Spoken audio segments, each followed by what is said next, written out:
संत शिरोमणि आचार्य गुरुवर श्री विद्यासागर जी महाराज की जय। और हम योग प्रणेता पूज्य गुरुवर श्री प्रणम्य सागर जी महाराज की जय। ओम अरहम नमः। श्री तत्वात् सूत्र के शंका समाधान सत्र में आप सभी का स्वागत है। आज पूज्य श्री के द्वारा आपकी की गई शंकाओं का समाधान किया जाएगा। यदि आप भी अपनी शंकाएं भेजना चाहते हैं तो विजिट कीजिए ttv.arham.yoga और हमारे शंका समाधान फॉर्म को फिल कीजिए। सत्र संबंधी शंकाओं का समाधान स्वयं पूज्य श्री करेंगे। इस कक्षा की सभी जानकारियां जानने के लिए आप हमारी वेबसाइट ttv.arham.yoga को विजिट कर सकते हैं। आप हमारे व्हाट्सएप ग्रुप भी ज्वाइन कर सकते हैं cut.ly/तत्वात् पर। इस कार्यक्रम के प्रसारण में पुण्यार्चक बनकर आप धर्म प्रभावना कर सकते हैं और पुण्यार्जन भी कर सकते हैं। आप टीम अरहम को 9810436940 पर संपर्क कर सकते हैं। तो चलिए अपने सत्र की शुरुआत करते हैं पूज्य श्री के द्वारा अरहम ध्यान योग के माध्यम से। सीधे बैठ जाइए। आसन सुखासन, अर्ध पद्मासन या पद्मासन हो। गर्दन सीधी, कमर सीधी। सीधे बैठें। गहरी लंबी श्वास लेकर आंखें बंद करें। केवल एक बार श्वास गहरी लंबी लें। कोई श्वास को फेंकने का काम ना करें। शांति से पूरे शरीर को अपने भीतरी मन से देखते हुए अपने पूरे शरीर में फैली हुई अपनी आत्मा को महसूस करें। उस आत्मा से बंधे हुए कर्मों को महसूस करें।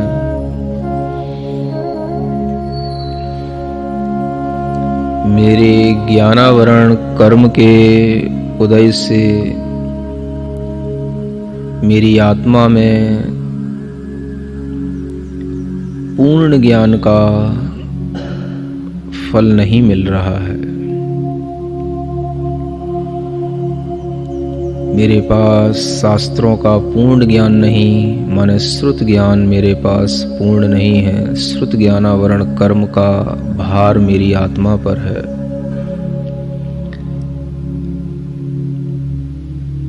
अवधि ज्ञान, मनः परे ज्ञान, केवल ज्ञान, ये सभी ज्ञान भी मेरी आत्मा में दबे पड़े हैं, बंधे पड़े हैं इन ज्ञानावरणी कर्मों के कारण से। मतिक ज्ञान भी थोड़ा सा है। जैसा मेरे साथ है वैसा ही संसार के इस भरत क्षेत्र में दिखने वाले सभी जीवों में महसूस हो रहा है। संसार की सभी आत्माएं इन पांचों ही प्रकार के ज्ञानावरण कर्मों के भार से बंधी हुई हैं।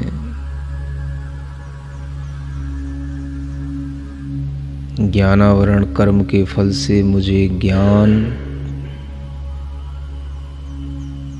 पूर्ण ज्ञान, अवधि ज्ञान, केवल ज्ञान कुछ भी प्रकट नहीं हो रहा। ये मेरे ज्ञानावरण कर्म का फल है।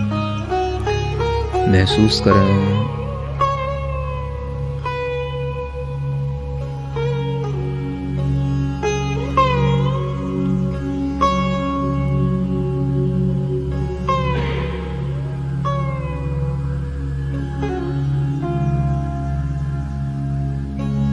मेरे दर्शनावरण कर्म के फल से मुझे अपनी आत्मा से कुछ भी दर्शन नहीं हो रहा।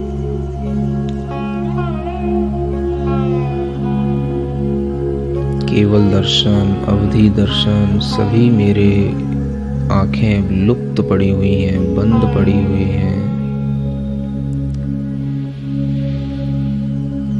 हे भगवान, मेरी आत्मा में बहुत सारे कर्मों के यह तीव्र उदय चल रहे हैं।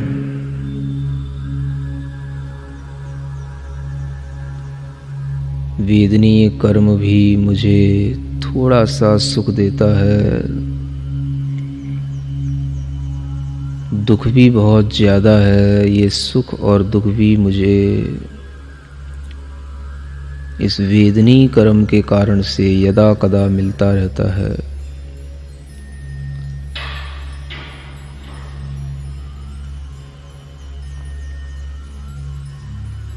संसार के सब जीव इसी वेदनीय कर्म के कारण से सुख दुख भोग रहे हैं।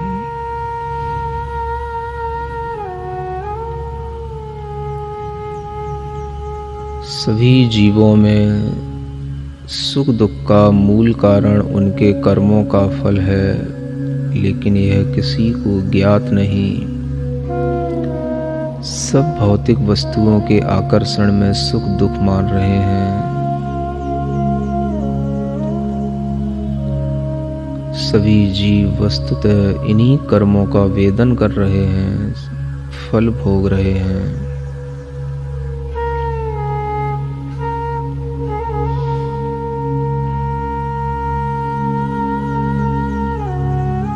इन कर्मों का फल हमारी आत्मा पर पूर्ण रूप से छाया हुआ है।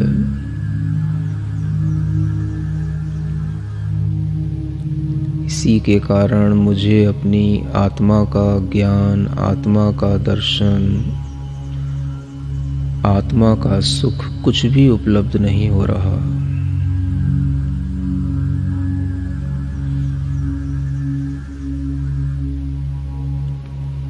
जैसे मेरी आत्मा में यह कर्मों का भार है, वैसे ही संसार की सभी आत्माओं में है। ऐसा हर एक जीव के अंतर आत्मा के कर्मों को देख करके महसूस करें।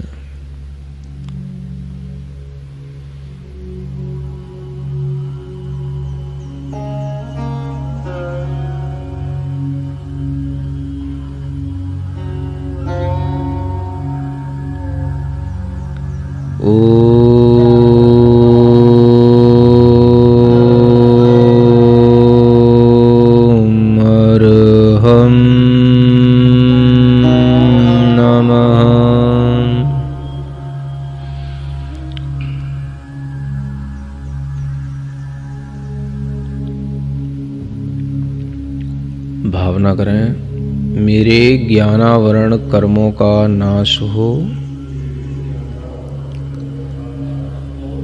मुझे पूर्ण ज्ञान की प्राप्ति हो।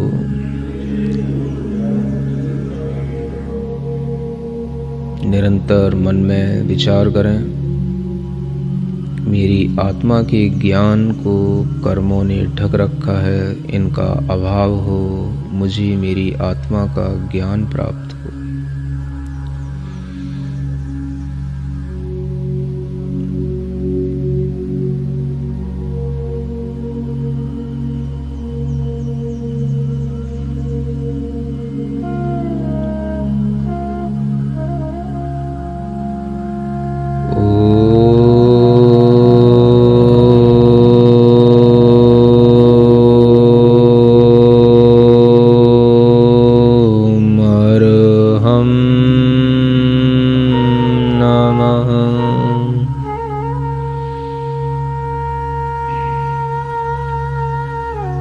मेरी आत्मा के दर्शन को दर्शनावरणी कर्म ने ढक रखा है।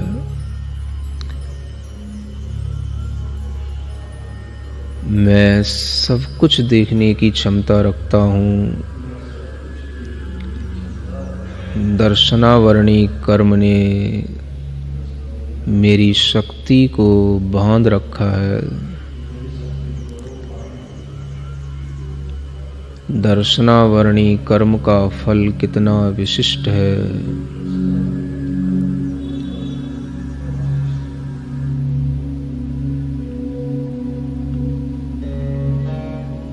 ओम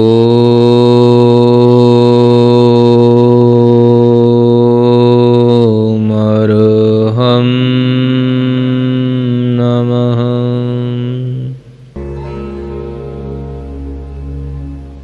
मुझे जो सुख का वेदन हो रहा है यह साता वेदनी कर्म का फल है। जो मुझे चिंता, रोग, अनेक तरह के अभाव, परेशानियाँ, यह सब मेरे असाता वेदनी कर्म का फल है।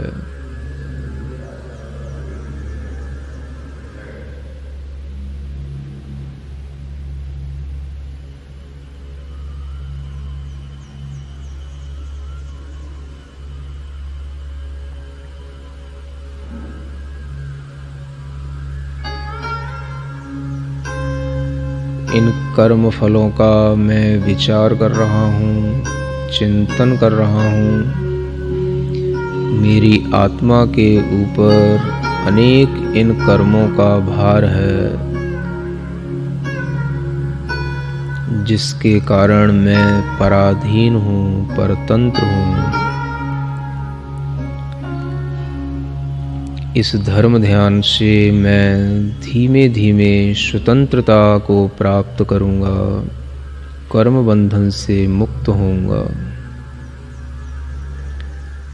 ओम अरहम नमः, ओम अरहम नमः, ओम अरहम नमः, ओम अरहम नमः, ओम अरहम नमः, ओम अरहम नमः, ओम अरहम नमः, ओम अरहम नमः, ओम अरहम नमः। अपनी हथेलियां घिसकर आंखों पर रखें। ओम अरहम परम शांति, ओम अरहम परम शांति, ओम अरहम परम शांति। इस ध्यान को पुनः सुनने के लिए आप विजिट कर सकते हैं हमारा YouTube चैनल अरहम ध्यान योग। चलिए पूज्य गुरुवर के चरणों में चलते हैं। नमोस्तु मुनिषी। मुनिषी वंदना रवि जैन छतरपुर घुवारा से पूछ रही हैं, नमोस्तु गुरुवर, मेरी शंका ये है कि व्यंतर देव श्रेष्ठ भवन व वैभव होने पर भी पेड़ों और पहाड़ों आदि खाली स्थानों पर निवास क्यों करते हैं? व्यंतर देवों के निवास स्थान तो अपने जगह पर बड़े अच्छे होते हैं और जहाँ उनके निवास होते हैं वो बड़े बड़े निवास होते हैं।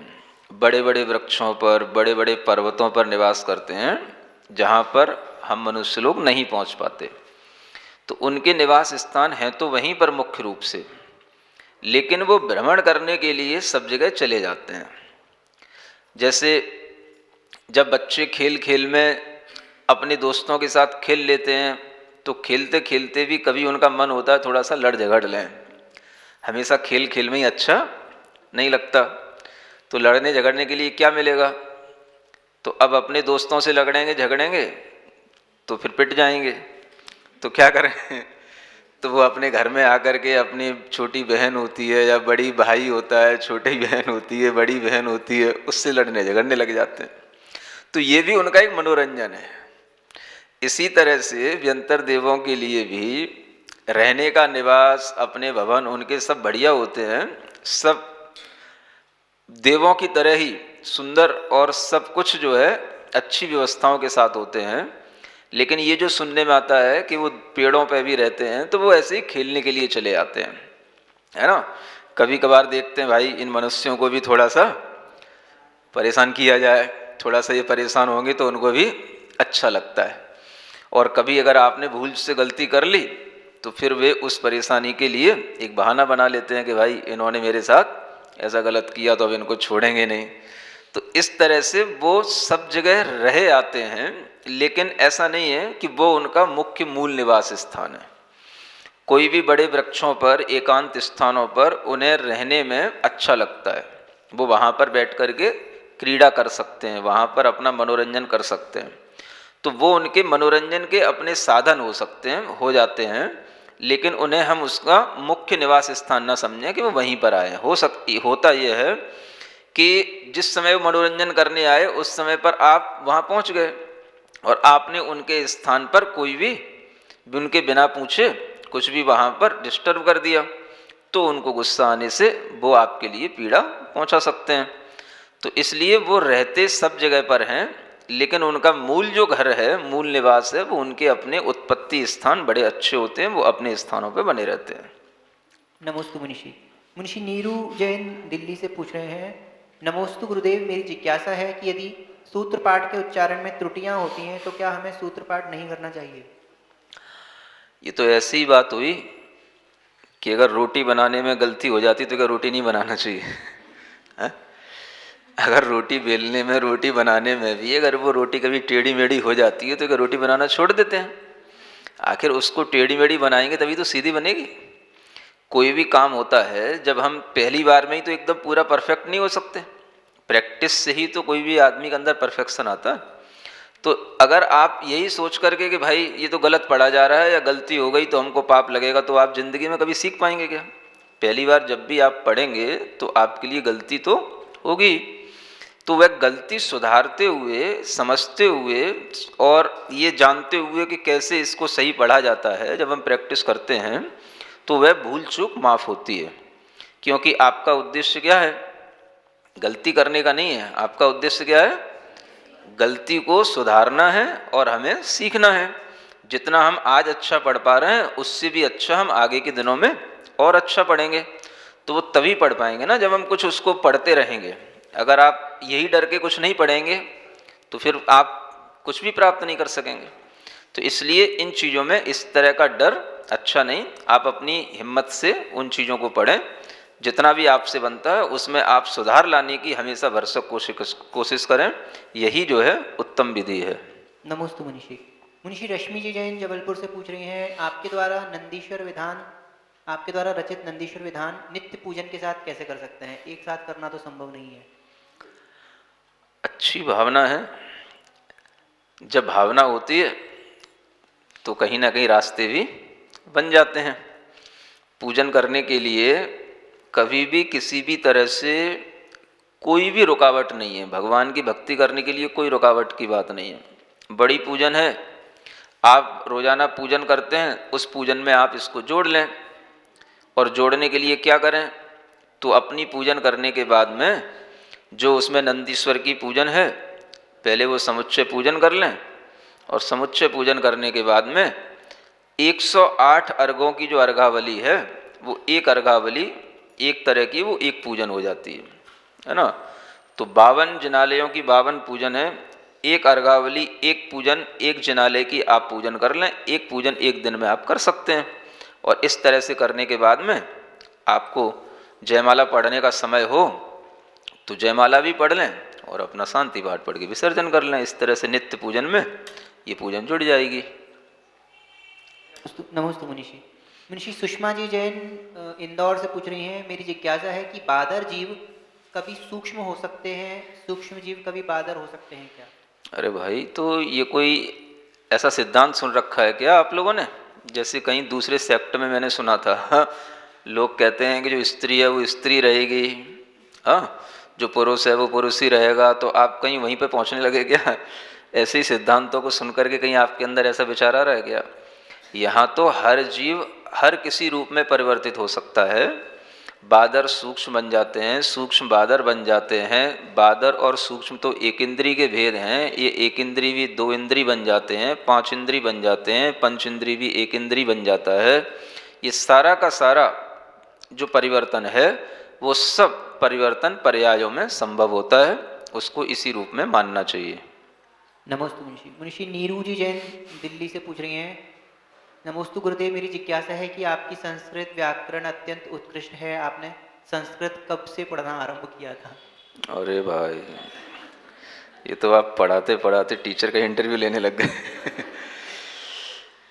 अब संस्कृत कब से पढ़ना शुरू किया था, क्या शुरू किया था? जो कुछ भी किया सब दीक्षा लेने के बाद ही किया है ना। दीक्षा लेने से पहले कुछ भी ऐसी ज्ञान या इस तरीके की कोई धार्मिक कोई ज़्यादा अध्ययन कुछ भी नहीं था, लेकिन सब कुछ जो कि अर्जित हुआ है वो गुरु महाराज की कृपा से ही हुआ है, और गुरु महाराज के सानिध्य में ही ये सब, उन्हीं के आशीर्वाद से ये संस्कृत जो कुछ भी आदि पढ़ने को मिला तो वो सब गुरु जी के आशीर्वाद से और उन्हीं की कृपा से सब कुछ संग में रह कर के ही अर्जित किया है। और संग में रहने का समय भी काफ़ी कुछ समय रहा है। 98 में दीक्षा होने के बाद 2007 में बाहर निकले हैं, तो कम से कम 9 साल तो यही हो गए, है ना। और संघ में प्रवेश तो 95 से हो ही गया था, लगभग 96 से। तो इस तरह से 10-11 साल गुरुजी के सानिध्य में रह कर के गुरुजी ने खूब सिखाया है, पढ़ाया है, उसी के परिणाम से आपको कुछ थोड़ा बहुत दे पाते हैं, है ना। नमस्ते मुनिषी। मुनिषी प्रभा जी जैन कर्नाटक से पूछ रही हैं, गुरुदेव एक महिला बहुत यत्नाचार पूर्वक गृह कार्य कर रही है, फिर भी सब्जी काटते हुए, झाड़ू लगाते हुए जीवों का घात होने पर वह हिंसक है या नहीं, और वो खुद अष्टमूल गुण तथा कंदमूल के त्यागी हैं, फिर भी घर वालों को न चाहते हुए प्याज आदि डालकर खाना भोजन बनाना पड़ता है, तो इसका उसे दोष लगता है क्या? यदि लगता है तो उसका प्रायश्चित कैसे करें? देखिए, कृत कारित अनुमोदना तीनों तरह से ये सब चीज़ें होती हैं। गृहस्थी को चलाते हुए गृहस्थ को सबसे पहले कृत से ही बचना होता है। कृत से बच जाए, फिर बाद में वह धीरे धीरे प्रयास करता है कि वो कारित से भी बच जाए, अनुमोदना से भी बच जाए। तो इस तरह का आप अपने मन में विचार रखते हैं तो वो धीरे धीरे संभव हो सकेगा, लेकिन स्वयं के लिए नहीं लेना भी अपने आप में बड़ी चीज़ होती है। तो आप पहले धर्म का पूरा अच्छे ढंग से पालन करें, और इस तरह से जो दूसरों को देने में कुछ भी जो आपको दोष लगता है, उसके लिए आप नमोकार मंत्र आदि का जाप करके, छोटा सा प्रतिक्रमण करके अपने लिए प्रायश्चित कर लिया करें, इतना पर्याप्त है। नमोस्तु गुरुदेव। प्रभा जैन कर्नाटक से पूछती हैं, नमोस्तु गुरुदेव। गुरुदेव, शुक्ल ध्यान और शुक्ल लेस्या में क्या अंतर है? शुक्ल ध्यान और शुक्ल लेस्या ये दोनों बहुत ही अलग अलग चीज़ें हैं। शुक्ल ध्यान तो सप्तम आदि गुण स्थानों से ऊपर चढ़ने पर होता है, और शुक्ल लेस्या तो प्रथम गुण स्थान से भी रहती है। शुक्ल लेस्या मिथ्या दृष्टियों को भी हो सकती है, लेकिन शुक्ल ध्यान नियम से द्वादशांग को जानने वाले, पूर्वों को जानने वाले मुनि महाराज के लिए ही होता है। तो शुक्ल ध्यान जो आगे उपसम श्रेणी और छपक श्रेणी का कारण है, लेकिन शुक्ल लेस्या तो सामान्य से पंचेंद्रीय जीवों में मिथ्या दृष्टियों में भी पाई जाती है, देवों में भी शुक्ल लेस्या पाई जाती है, और शुक्ल ध्यान जो होगा वो केवल ध्यानस्थ मुनि महाराजों को ही होगा। इस तरह से इन दोनों में अंतर जानना। राजेश्वर कुमार जैन मुजफ्फरनगर से, महाराज श्री के चरणों में कोटि कोटि नमोस्तु। महाराज श्री नंदीश्वर दीप आदि अकृत्रिम चैत्यालयों में 108 प्रतिमाएं भगवान की होती हैं। वह कौन कौन से भगवान की होती हैं? क्या एक जैसी होती हैं या अलग अलग भगवान की होती हैं? क्या अष्ट प्रातिहार सहित होती हैं या नहीं? क्या उनमें भगवान का चिन्ह होता है या नहीं? क्या सिद्ध भगवान की प्रतिमा होती है या नहीं? इतने सारी बातें एक साथ, कोई बात नहीं। शॉर्ट में आप इससे समझ सकते हैं कि जो भी नंदीश्वर आदि द्वीपों में जिन बिंब होते हैं वो सभी कहलाएंगे तो तीर्थंकरों के ही बिंब, तीर्थंकरों की ही प्रतिमा कहलाएंगी, लेकिन किसी नामधारी तीर्थंकर के नहीं होते। किसी नाम विशेष के साथ में उन तीर्थंकरों की वहाँ प्रतिमा नहीं होती। तीर्थंकरों का जिस तरह से वैभव होता है अष्ट प्रातिहार्यों से सहित होना, वो प्रतिमाएं वहाँ पर अष्ट प्रातिहार्यों से सहित होंगी। तो किसी विशिष्ट तीर्थंकर की न होते हुए भी उन्हें अरिहंत भगवान की ही जानना, तीर्थंकर की ही जानना, लेकिन उन तीर्थंकरों के न कोई वहाँ पे वो नाम होंगे और ना ही उनके कोई विशिष्ट चिन्ह होंगे। जब नाम नहीं होंगे तो चिन्ह भी नहीं होंगे। तो ये व्यवस्थाएं नाम और चिन्ह की वहाँ होती हैं जहाँ शाश्वत भोग भूमि नहीं होती, है ना। जैसे ये भरत क्षेत्र, ऐरावत क्षेत्र, लेकिन जहाँ पर शाश्वत कर्म भूमियाँ होती हैं, शाश्वत कर्म भूमि की जहाँ पर व्यवस्था होती है, उस शाश्वत कर्म भूमियों में हमेशा एक जैसे ही तीर्थंकरों की ये प्रतिमाएं जाननी चाहिए। नेहा गंगवाल इंदौर से पूछती हैं, नमोस्तु गुरुदेव, क्या हमें रात्रि में तत्वार्थ सूत्र आदि ग्रंथ का स्वाध्याय नहीं करना चाहिए, क्योंकि हमारी क्लास तो रात में 9 बजे आती है। ये प्रश्न पहले भी बहुत बार हुआ है। आपसे कहा गया है कि रात्रि में तत्वार्थ सूत्र पढ़ने में कहीं कोई बाधा नहीं है और आप तत्वार्थ सूत्र का श्रवण भी कर सकते हैं, सुन भी सकते हैं, पढ़ भी सकते हैं, याद भी कर सकते हैं। ये आपसे पहले भी कई बार कहा है।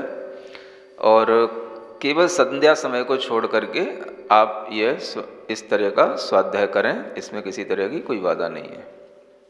अर्पिता जी पूछती हैं, नमोस्तु गुरुदेव, जैन आगम में कुंडली के फल अनुसार भाग्य को समझना कहाँ तक उचित है? जिनकी कुंडली नहीं होती उनके भाग्य को कैसे समझें? कुंडली का वास्तविक समय क्या है? गर्भ में आना या जन्म होना, क्या भाग्य को बदला जा सकता है? कुंडली एक तरह की ऊपरी रूपरेखा होती है। जिन ग्रहों और नक्षत्रों के साथ में जिस दिन और कालमान के साथ में जातक का जन्म होता है, उस समय पर उन ग्रह नक्षत्रों की दशा के अनुसार वह कुंडली बन जाती है। कुंडली नहीं है आपने कह दिया, इसका मतलब ये नहीं है कुंडली होती ही नहीं है। आपने बनवाई नहीं, कुंडली सबकी बन जाती है। आपको केवल जन्म का समय मालूम होना चाहिए, चाहे 50-100 वर्ष कितने ही पहले का टाइम हो, वो कुंडली अपने आप बन के आ जाती है। तो कुंडली का भाग्य से कोई संबंध नहीं है। कुंडली तो एक ऊपरी आपको रूपरेखा बताने के लिए होती है कि इस जातक के लिए कौन सा समय अत्यधिक कष्टप्रद हो सकता है, वो मिल सकता है, कौन सा समय उसके लिए अत्यधिक सुखमय हो सकता है। वह जातक कोई विशिष्ट पदों का धारी भी हो सकता है अगर कोई विशिष्ट योग उसमें बनते हैं तो इस तरह की कुंडली के माध्यम से एक हमें थोड़ी सी नैमित्तिक जानकारी मिल जाती है। इसका ऐसा नहीं समझना चाहिए कि यही हमारा भाग्य हो गया और इसको हम परिवर्तित नहीं कर सकते। वर्तमान के पुरुषार्थ के अनुसार बहुत कुछ हमारे भाग्यों में परिवर्तन संभव है। अनेक तरह की तप संयम की साधना से भी हमारे सारे पूर्व कर्मों की जो स्थितियां हैं, अनुभाग हैं, वो सब बदलते हैं और उसमें काफ़ी कुछ परिवर्तन हो जाता है। लेकिन सब कुछ हो जाए ऐसा भी नहीं कहा जा सकता। अगर कुंडली में कोई तीव्र ऐसे ग्रह होते हैं, कोई तीव्र ऐसी उन ग्रहों की संयुतियाँ माने अनेक संयोगी ग्रह बन जाते हैं जिनके प्रभाव जातक पर नियम से पड़ते हैं, तो वो पड़ते ही हैं।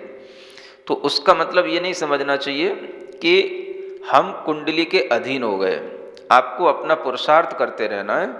भाग्य तो सभी का कभी अच्छा कभी बुरा चलता ही रहता है और ये दशाएं अपने जीवन में हर किसी के जीवन में अच्छी और बुरी आती रहती हैं, क्योंकि वो ग्रहों का एक सर्किल है और उस सर्किल में अच्छे भी ग्रह हैं और बुरे भी ग्रह हैं, तो उसमें सब फंसेंगे।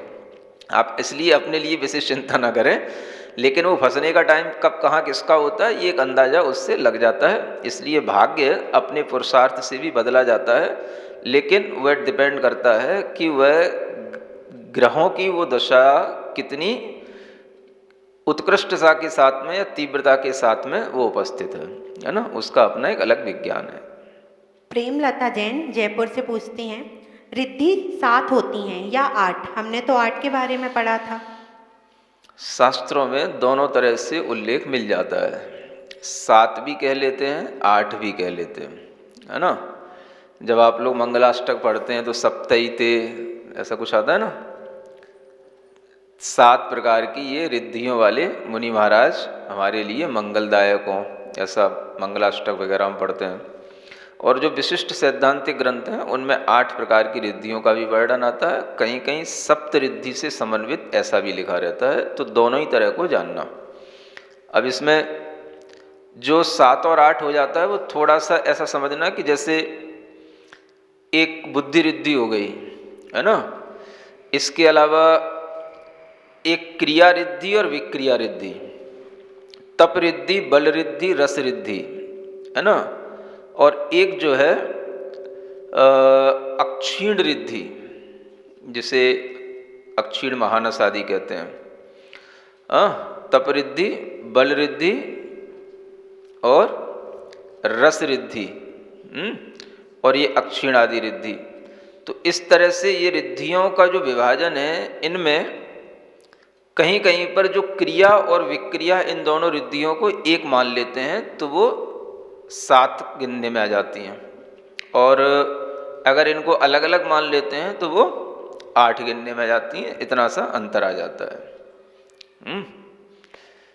उज्ज्वला राव का नागपुर से पूछते हैं, गुरुदेव के चरणों में बारंबार नमन। गुरुदेव, मेरी शंका यह है कि अंतर्द्विपज मलेच्छ के बारे में समझाइए।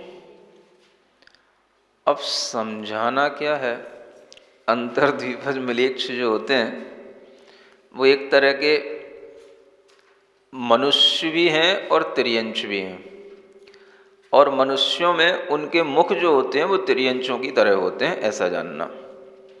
उन मलेच्छों के लिए जघन्य भोग भूमि की व्यवस्थाओं की सरीकी उनकी व्यवस्थाएं होती हैं। तो उन अंतर्द्वीपज मनुष्यों में जो लवण समुद्र आदि समुद्रों के अंतर्गत वह जो द्वीप बने हुए होते हैं, उनमें वह अंतर्द्वीपज मनुष्य मलेच्छ के रूप में रहा करते हैं, और उनकी एक तरह से जघन्य भोग भूमि की तरह ही उनकी ऊंचाई होती है, आयु होती है, जिसे हम समझ सकते हैं एक पल्ले की भी आयु होती है, उत्कृष्ट आयु, 2000 धनुष उनकी ऊंचाई हो जाती है, और इस तरह से उनका अपना जीवन चलता है। हाँ, इतना जरूर है कि वे जो भोग भूमियाँ होती हैं उनमें जिस तरह के 10 तरह के कल्प वृक्षों की सुविधाएं होती हैं, वैसे कल्प वृक्षों की सुविधाएं न होकर के सामान्य से फल फूल आदि खाने की, सुखपूर्वक जीवन व्यतीत करने की उनकी व्यवस्थाएं होती हैं। इस तरह का आप उन अंतर्भूमिज मलेच्छ मनुष्यों के बारे में वर्णन जान सकते हैं।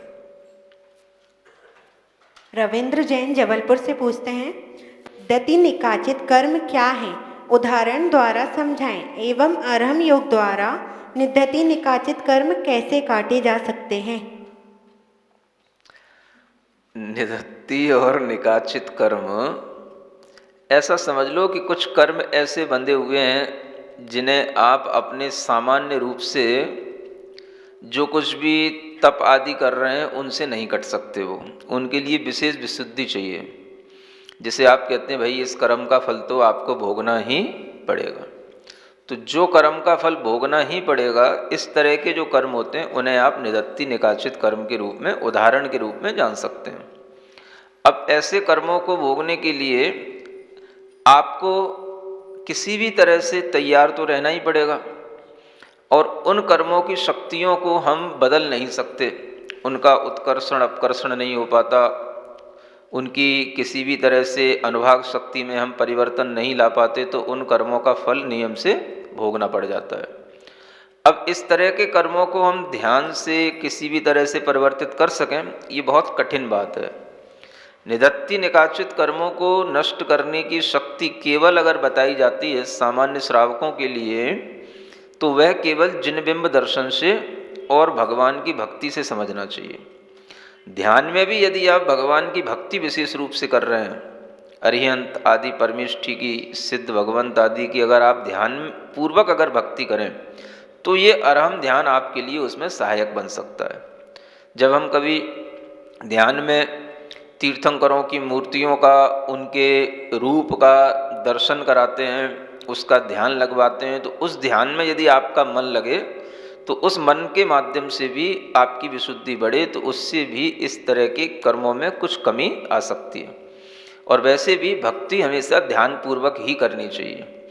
तो अगर भक्ति से कर्म कटते हैं, भगवान के दर्शन से कर्म कटते हैं, तो ध्यानपूर्वक अगर हम भगवान का दर्शन करें, भक्ति करें, तो कुछ हल्कापन अवश्य आएगा, ऐसा आप मान के चलना। सुनीता जैन दोषी प्रतापगढ़ राजस्थान से, कुमनः पर्याय ज्ञान क्यों नहीं होता। कुमनः पर्याय ज्ञान क्यों नहीं होता? अब मनः पर्याय ज्ञान सम्यक दृष्टि जीवों को, मुनि महाराजों को ही होता है। तो मुनि महाराजों को सम्यक दृष्टि जीवों को जो ज्ञान होगा वो नियम से सम्यक ज्ञान ही होगा।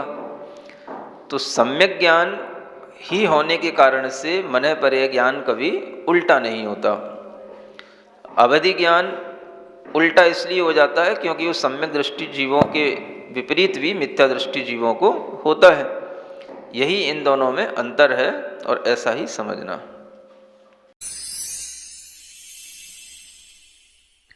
सिरिजिण वाणी जग कल्याणी जग जन मदतम मोहरी जणमण हारी गढ़हर हारी जम जरा भव रोग हरि तिथ्य राणम दिव्य झुणिम जो पड़ई सुणई मय्ये धारई राणम सौख मणंतम धर्य सासद मोक्ष पदम पावई सासद मोक्ष पदम पावई।